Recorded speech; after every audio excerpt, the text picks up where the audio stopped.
Today, we are diving deep into a book that might just change the way you see your family forever. It's called The Awakened Family by Dr. Shefali Tsabary. And let me tell you, this isn't about finding new tricks to discipline your kids.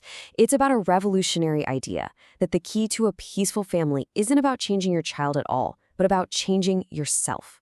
Let's get into it. Does this sound at all familiar? It's been a long day, you're totally wiped out, and you just snap. Maybe it's over homework, a messy room, or, let's be honest, just for them being a kid. And then later when the house is quiet, this wave of guilt just washes over you. You promise yourself, tomorrow I'm going to do better. But then tomorrow comes, and somehow the exact same cycle starts all over again. It is such a painful, frustrating loop. And believe me, so many of us are trapped right there in it. You know, most parenting advice points the finger in one direction, at the child. We're told they're the problem. They need to be fixed, managed, controlled. So we buy the books, we try all the techniques, all in an effort to mold them into some kind of better version of themselves. But what if that entire idea is just wrong? And this is where Dr. Shefali completely flips the script. Here's the core idea. Our children didn't come into our lives so that we could raise them. They came into our lives to raise us. They're here to wake us up. So the real work of parenting isn't about correcting your child's behavior. It's about having the courage to look in the mirror and heal your own stuff. So to really understand this, we're going to break it down. First, we'll look at the idea of the child as a mirror. Then we'll dig into the real roots of our parental rage. After that, we'll map out the path to awakening and, most importantly, give you a real, concrete first step you can take today. Okay, let's dive into our first pillar, which is really the foundation for everything else in the book. It's this idea that your child is, first and foremost, a reflection of you. You see, most of us, and we don't even realize we're doing it, are parenting a ghost. Dr. Shefali calls this the non-existent child. This is that phantom kid we carry around in our heads, the one who's perfect and obedient and gets amazing grades. This is the child who's supposed to chase the dreams we gave up on, right? To prove to the world that we are a good parent. And here's the problem. We are so busy parenting this ghost that we can't even see the real, living, breathing child standing right in front of us. Let me give you a classic example from the book. There's this mother who is just relentless, pushing her daughter to practice piano for hours, even though the girl's true passion is drawing. The house is filled with conflict, tears, endless battles. The mom tells herself, oh, it's for her own good. But the real truth? The mother once dreamed of being a concert pianist herself.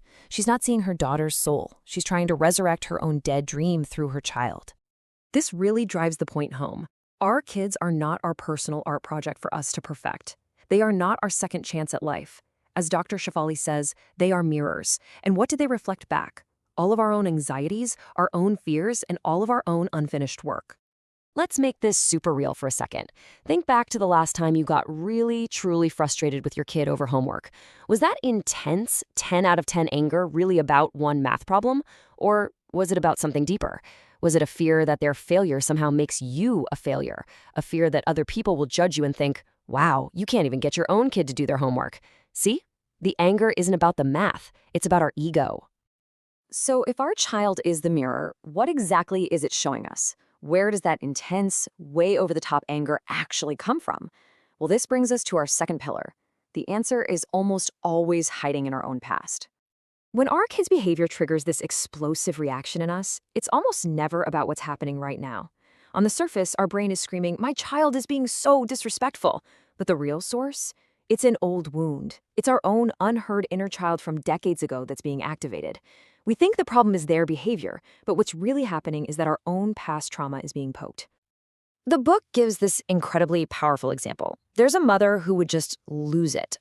Completely lose control whenever her 5-year-old son would say no to her. Her rage was instant and, frankly, terrifying. It took a lot of self-reflection, but she finally understood why. When she was a little girl, she was never, ever allowed to say no. Any sign of defiance was met with really harsh punishment. So when her son was just being a normal kid and expressing his own will, he wasn't just disobeying her in that moment. He was unconsciously triggering a lifetime of her own repressed pain.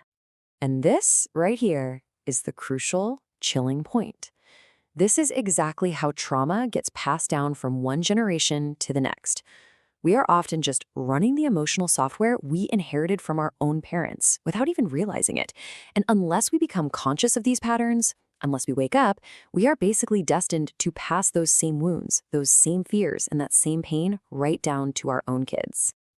Just think about it for a second.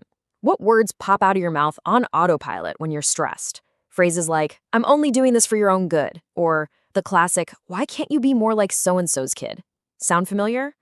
A lot of the time, those are the exact scripts our own parents used on us. We've inherited them, and we just repeat them unconsciously, keeping that same cycle of shame and control going.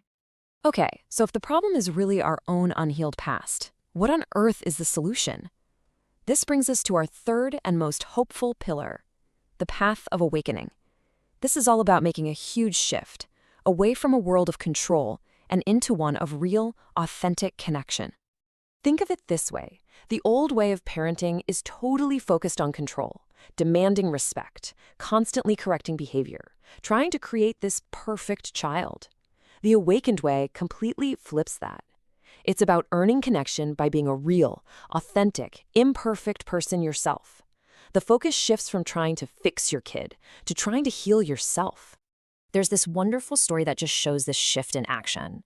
A mom takes her sons on a dream trip to Paris. She's got this perfectly planned itinerary, museums, cultural sites, her expectation of a perfect trip. But the kids, they're jet-lagged, they're tired, and they just want to mess around in the hotel room. At first, the mom is furious. Her perfect plan is ruined. But then she has this moment of awakening. She lets go of her agenda. She just gets down on the floor with them and starts to play, truly engaging with them right where they are. And in that moment, she realizes the goal was never to see the Louvre, the goal was to connect with her children.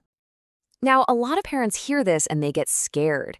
They think letting go of control means losing all authority. But Dr. Shefali says you only lose a false authority, one that's based on fear and intimidation. And what you gain is so much more valuable.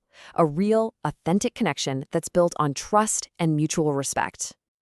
Okay, wow, we have covered a ton of ground. We've seen how our child is a mirror, how our anger is really about our past, and how the only way forward is through connection, not control. So let's boil this down to the key ideas and talk about the very first small step you can actually take. If you remember nothing else from our time together, please remember these 3 things. Number 1, your child is your mirror. Their behavior is showing you exactly where you still need to grow. Number 2, your big emotional triggers are about your history, not their misbehavior. That explosive anger is a giant signpost pointing to your own fears. And number 3, you cannot change your child. The only path to a more connected, peaceful family is through your own inner work. Now, I know this can all sound like a huge, overwhelming task, but the whole journey starts with one tiny, manageable step. It all starts with a number 10. Just 10 minutes. Here is your first mission. It's called the seeing practice.